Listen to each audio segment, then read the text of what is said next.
de femme à femme. Bonjour, je suis Hélène. Il y a des dates, des événements qui me tiennent à cœur et qui appellent au focus. Donc dans le cadre de votre podcast de femme à femme, aujourd'hui, pas de témoignage, mais un échange sur une thématique précise. J'espère que vous apprécierez autant que moi.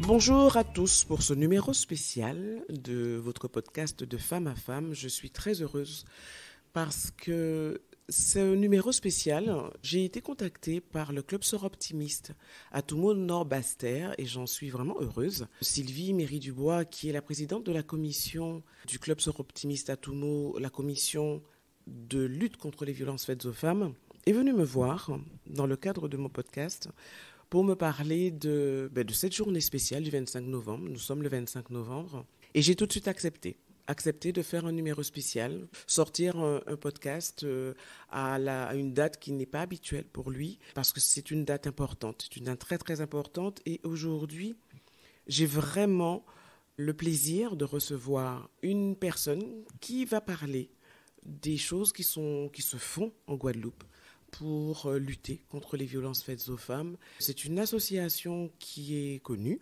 et qui va nous expliquer un petit peu ce qui est fait, ce qui n'est pas fait, ce qui reste à faire, parce que je pense qu'il y a encore beaucoup à faire. Les violences faites aux femmes, ce n'est pas que le 25 novembre, c'est toute l'année. Donc c'est vrai, il faut souligner, il y a cette journée où on fait un focus, mais s'il vous plaît, les violences faites aux femmes, c'est vraiment toute l'année. Alors aujourd'hui, je reçois Martine. Bonjour Martine. Bonjour Hélène. Alors comme je le dis, le 25 novembre, c'est une date, mais les violences faites aux femmes, c'est toute l'année. On est d'accord ? Absolument, oui. Nous qui sommes confrontés justement à cette thématique-là, à la prise en charge des femmes et à l'écoute, oui, nous pouvons le confirmer, et malheureusement depuis trop longtemps, et on espère bien qu'un jour ça s'arrêtera. On l'espère aussi. Alors Martine est de Solidarité Femmes de Guadeloupe. Martine, dis-nous, raconte-nous ce qu'est Solidarité Femmes de Guadeloupe. Alors, Solidarité Femmes de Guadeloupe est née de la volonté de femmes et d'hommes de Basse-Terre, parce qu'il y avait une volonté vraiment d'être encore un relais. En Guadeloupe, il en existe beaucoup, heureusement, mais la spécificité de notre île fait que, voilà, certaines fois, on a besoin de plusieurs relais sur un lieu, et à Basse-Terre, nous avons pensé qu'il était préférable de nous mobiliser pour répondre dans les termes de prévention, de réponse possible aux femmes. Et nous avons donc créé cette association en 2017. Elle est relativement récente. Oui, on peut considérer qu'elle est récente. Elle est donc affiliée à la Fédération nationale Solidarité Femmes, donc qui porte le 3919, le fameux numéro accessible jour et nuit pour que toute personne de tout lieu puisse appeler. Et donc à partir de là, nous avons produit un programme qui était celui d'écoute et d'information auprès des femmes, mais aussi de la prévention auprès des jeunes, parce que tout passe par l'éducation. Absolument. Et la communication est primordiale. Est-ce qu'il y a des chiffres sur les violences faites aux femmes ? Alors, des chiffres, chaque année, il en paraît. Là, malheureusement, on peut dire qu'au niveau national, 96 femmes ont déjà subi cet acte de violence. En Guadeloupe, justement, nous sommes en démarche pour avoir un chiffre qui nous pourrons communiquer aujourd'hui et les jours prochains. Donc, pour le moment, nous attendons d'avoir... Donc, je ne peux pas me permettre de communiquer sur ça parce que il faut que nous ayons une certitude juste. Mais malheureusement, trop de choses ne sont pas connues. Les actes de violence, souvent, ne reviennent pas comme ça, ne sont pas quantifiés officiellement. Absolument, parce que pour qu'il y ait des chiffres, il faut qu'il y ait des plaintes de déposer, il faut qu'il y ait des médecins, par exemple, qui parlent de personnes qu'ils ont reçues. Mais quand on parle de violence, Martine, de violence faites aux femmes, qu'est-ce que vous rentrez dans la violence ? Parce que la violence, est-ce uniquement la violence physique ? Mais non, bien sûr, la violence physique est celle qui est vraiment mise en avant parce que c'est celle qui est la plus repérable et celle qui entraîne alors toute une démarche et une prise en charge. Mais depuis maintenant quelques années, ce que nous appelons la violence psychologique est repérée et est pris en charge aussi et quantifié parce qu'il y a tout cette emprise qui se joue alors entre un homme et une femme et qui peut avoir des conséquences graves et amener justement cette femme à ne plus avoir de repères, à ne plus savoir vers qui se tourner. Et donc, il était primordial et important que ce repérage soit pris en compte. Et après, nous pouvons parler aussi de la violence économique, c'est-à-dire lorsque un homme prend donc toutes les dispositions pour que sa femme, la personne qui vit avec lui, ne puisse disposer de moyens et ne dépendre que de sa bonne volonté. Et malheureusement, on doit le reconnaître encore, c'est quelque chose qui se perpétue et qui doit être pris en compte, vraiment. Absolument. Et ça m'amène à parler justement de la prévention. Comment vous mettez en place la prévention? Eh bien, alors nous avons fait le choix de présenter 2 expositions qui donc s'appellent pour l'une « L'égalité, ce n'est pas sorcier » et l'autre, c'est l'égalité, ça se travaille.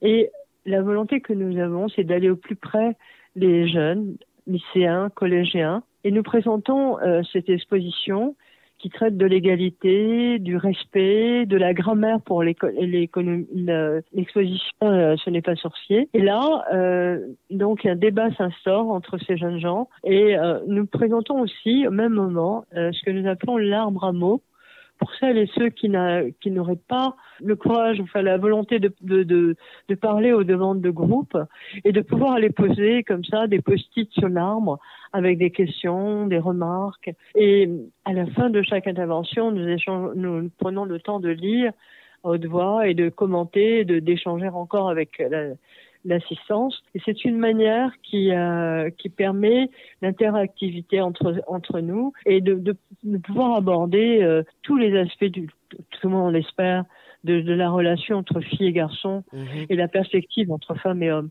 Voilà. Est-ce que la démarche, c'est vous qui la faites vers le rectorat, vers les établissements scolaires, ou est-ce que vous pouvez être sollicité?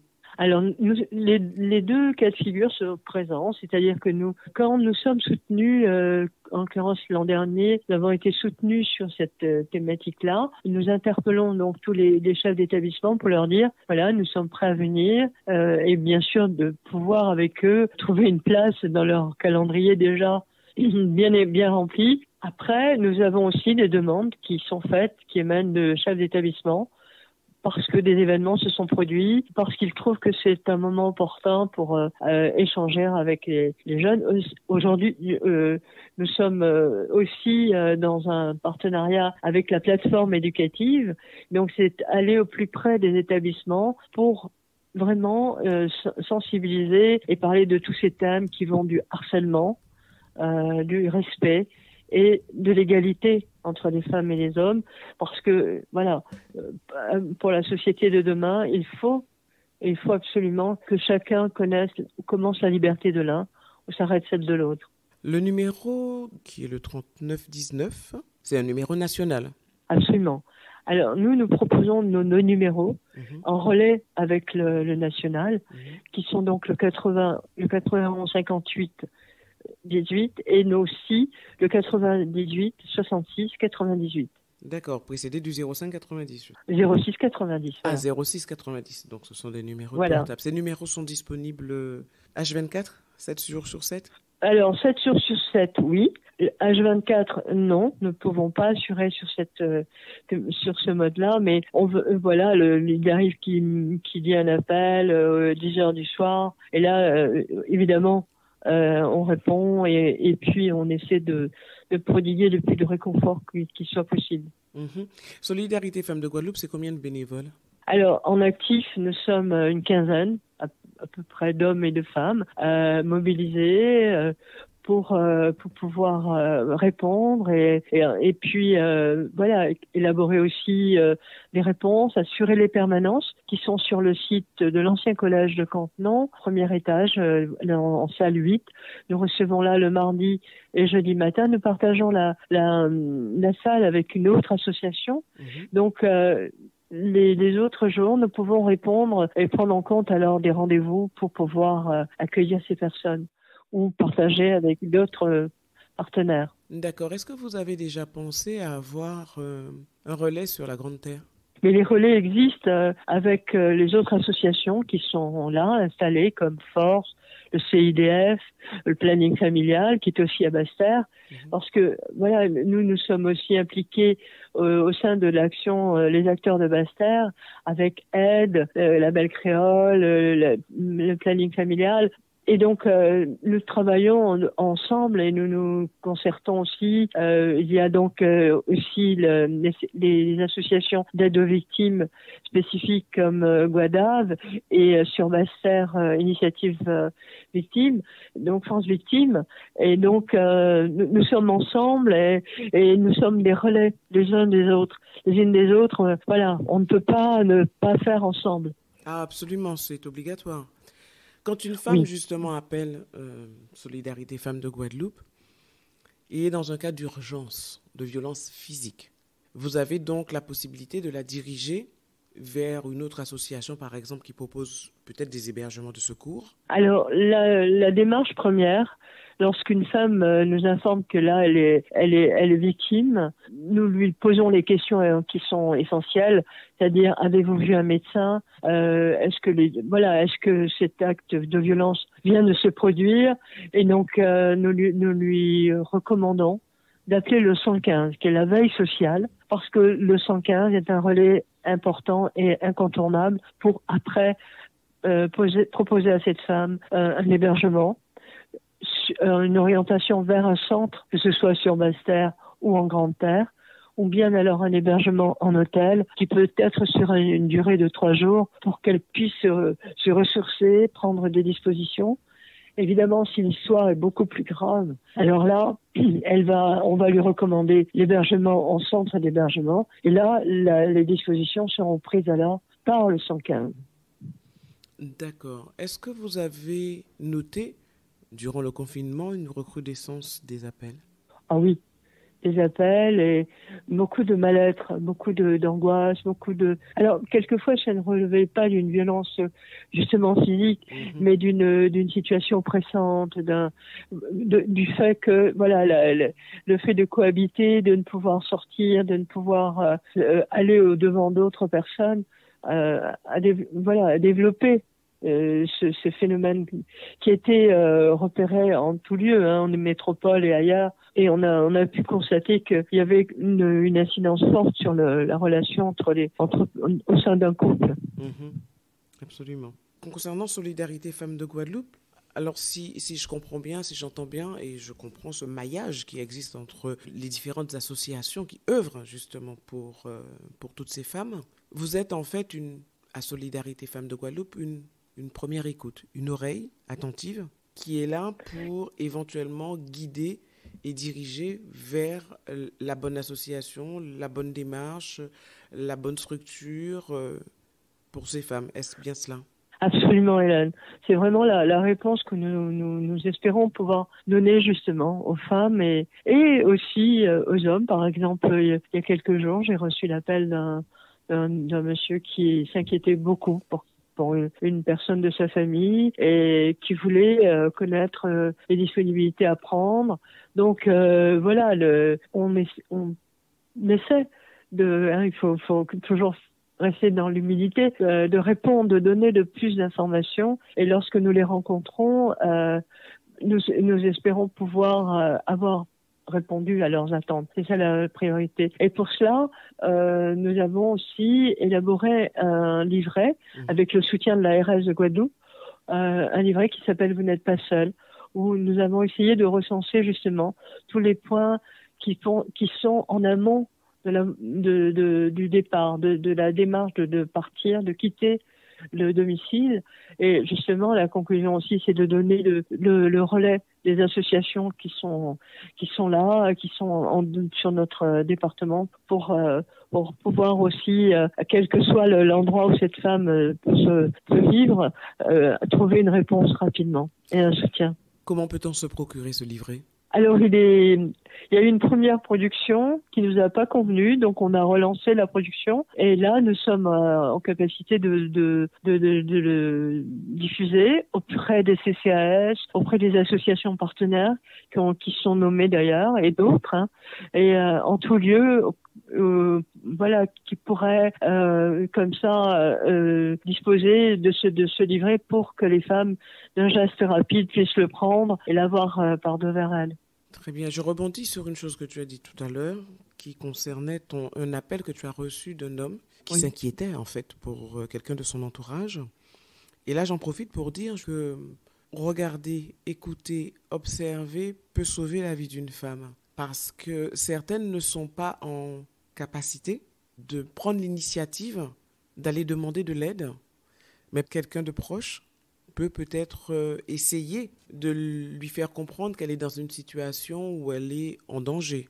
Absolument. Nous avons eu beaucoup d'appels dans ce sens, hein, d'un frère de métropole qui s'inquiète pour sa sœur, d'oncle, enfin je dis de mémoire, d'un oncle aussi de Martinique qui appelait parce que il a pu rendre visite à sa nièce en Guadeloupe et il a perçu des choses voilà, et il voulait savoir quelles étaient les démarches lorsqu'on était témoin. Donc effectivement, l'environnement familial est primordial. Et donc c'est pour ça que l'information devrait être diffusée au plus grand nombre. Absolument. Pour que voilà, et encore merci Hélène, voilà, de prendre en compte de ce temps, de donner d'un espace, parce que plus il y aura une communication avérée, plus l'information circulera, puis touchera celles et ceux qu'il faut. Comment l'avez-vous pensé, la diffusion de ce livret ? Bien, aussi simplement que cela, c'est-à-dire aller dans les CCAS, donner le plus grand nombre que nous pourrons pour que, justement, il y ait une accessibilité à toutes celles et ceux qui d'un coup vont le repérer et le prendre et pouvoir lire et comprendre que voilà, il faut avant de partir prendre des dispositions, déposer des documents importants comme un livret de famille, comme les carnets de santé des enfants auprès de personnes ou d'associations de référence. Voilà, de grande confiance, voilà. Aviser aussi les services comme la police ou la gendarmerie de la volonté de partir pour que ne se soit pas considéré comme un acte de fuite, quoi. Et puis aussi voir un médecin pour qu'il y ait aussi un acte qui soit fait de la part d'un médecin pour que après il n'y ait aucune alternative à la démarche, qu'il n'y ait pas un déficit dans la procédure. Voilà. Parce que quand on vit des moments comme cela, on est perdu, démuni, et donc avoir peut-être une liste de choses à faire, ça peut aider et ça peut permettre de faire les choses au mieux de ce qui peut être fait. Déposer aussi peut-être ce livret au niveau des commissariats de police qui sont censés être formés pour accueillir ces femmes et qui pourraient justement transmettre l'information. Ah oui, absolument. Merci Hélène. Mais c'est vrai, c'est une des priorités que nous avons de travailler en lien avec les services de police et même de justice. Voilà, parce que là, récemment, lorsqu'il y a eu l'anniversaire du Grenelle, le 3e anniversaire, nous nous trouvions au MAC et là, nous avons entendu Maître Evelyne Democrite et Maître Hélène Bessis nous annoncer qu'elles étaient des avocates référentes pour le barreau de Basse-Terre. Donc, maintenant, les choses commencent à s'ancrer. Il y a une volonté d'être ensemble, de faire ensemble. Et ça, c'est primordial. Parce que les femmes, plus il y aura de relais, plus elles oseront passer le pas et faire les choses pour que tout aille mieux pour elles et leurs enfants. Oui. Parce qu'il ne faut pas occulter que les enfants sont des témoins passifs, mais des témoins. Souvent avec des séquelles quelquefois, voire très souvent, voire systématiquement en fait. Ouais. Donc, il faut en tenir compte aussi. Et moi c'est vrai que j'insiste beaucoup pour l'entourage, parce que ces personnes qui sont en détresse ne seront pas forcément celles qui attraperont le livret qu'elles verront passer sur une table à un CCAS ou en passant je ne sais où. Mais si une amie, une sœur, une tante, un frère lui dit tiens, regarde Mhm. ce que j'ai vu. Sincèrement, je pense que tu devrais le lire. C'est important. Donc, Bien c'est vrai sûr. que l'entourage, c'est vraiment important de garder les yeux ouverts, d'être alerte sur des comportements qui peuvent paraître étranges et cacher de véritables souffrances. Parce qu'il y a des Absolument. femmes, il y a des femmes qui se camouflent énormément, hein. Ah oui, absolument. Et là, récemment, vous avez entendu le témoignage d'une jeune femme qui me disait que sur son quartier, une personne, une dame, subit depuis très longtemps, tout le monde le sait. Mais comme voilà, elle est debout là, elle ne laisse rien paraître, ben, personne n'ose faire le pas et dire que les voisins, les voisines entendent, ils savent. Et ça, c'est terrible. C'est terrible Oui, parce qu'on d'entendre se sent ça et de puissant savoir. face à cela, parce que, vous savez, j'ai un principe qui est qu'on ne peut pas venir en aide aux personnes qui ne le souhaitent pas. Mais c'est sûr, c'est c'est très très difficile. Oui, On peut espérer pouvoir à un moment, mais évidemment c'est quelque chose qui est plus compliqué que toute autre chose parce que on perçoit des choses, mais là on atteint l'intime. C'est la sphère familiale. Voilà, si ça se passe au devant de vous, alors on peut évidemment dire je ne tolère pas, je n'accepte pas. Mais quand c'est dans l'enceinte de la maison et qu'on entend juste le bruit ou les cris, mais que le lendemain rien ne paraît, c'est un scénario difficile à cerner. et on se sent impuissant. Et on se sent impuissant parce qu'en Totalement. effet, c'est la sphère intime et on ne peut pas se permettre d'aller Et ça, et non, de. non. C'est un sujet qui. C'est pour ça que vraiment, merci beaucoup Martine, parce que c'est un sujet qui me touche énormément.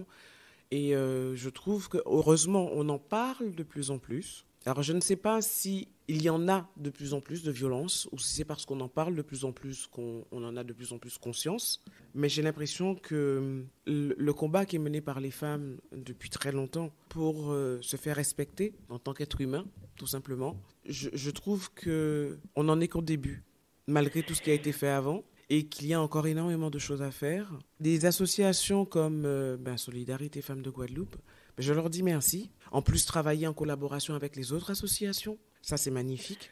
Et vraiment, je vous dis bravo et de continuer parce que du travail, il y en a, quoi. Ah oui, oui, oui. Et d'ailleurs, je souhaite quand même rendre un hommage aussi à une toute récente association qui Allez, s'appelle oui, Kumbit Femmes Caraïbes. Et oui, là, la dynamique du Kumbit, c'est justement d'être sur la thématique de l'écoféminisme, de réfléchir et d'être relais encore pour toutes les associations avec puisque nous CFG est un partenaire comme d'autres viendront nous rejoindre, mais c'est dire aussi que voilà, en Guadeloupe, on n'est plus au stade du frémissement, on est sur le mode de la prise de conscience.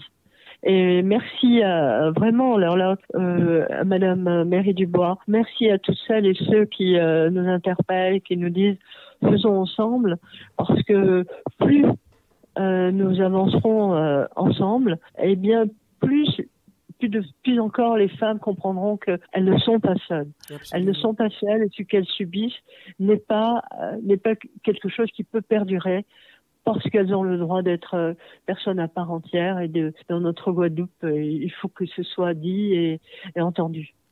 Absolument. Ensemble, on est plus fort. C'est imparable. Alors, c'est le premier numéro spécial du podcast de Femme à Femme. Je pense que ça ne sera pas le dernier. Mon micro est ouvert à toutes les associations qui veulent porter une information sur leur activité, leur association, ce qu'elles peuvent porter aux femmes. Martine a ouvert la voie aujourd'hui.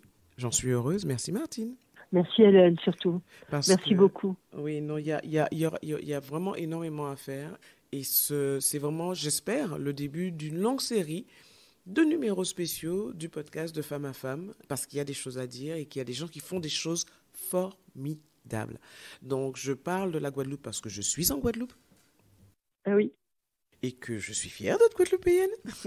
moi Mais aussi. j'invite bien sûr parce qu'il y a des choses qui se font aussi extraordinaires en Martinique, en Guyane Ah oui. et de l'Hexagone aussi, des petites associations. C'est vrai que on parle des grosses structures. Moi, je suis extrêmement euh, admiratif de ce que fait la Fondation des femmes, par exemple, mais Hmm. il existe dans des petits coins reculés ou des plus petites villes des associations qui sont au plus près des personnes et qui font des choses extraordinaires. Donc, mon micro leur est ouvert sans aucun problème. Parce que, ben, comme Martine, tu le disais, hein, ben, plus il y aura de canaux de transmission de l'information et plus l'information arrivera à ces personnes qui en ont réellement besoin. Absolument. C'est vrai. Et pour arriver justement à parler de la Fondation des femmes, en octobre dernier, Solidarité Femmes a été donc lauréate de la Oui, Fondation. j'ai vu cela. Félicitations.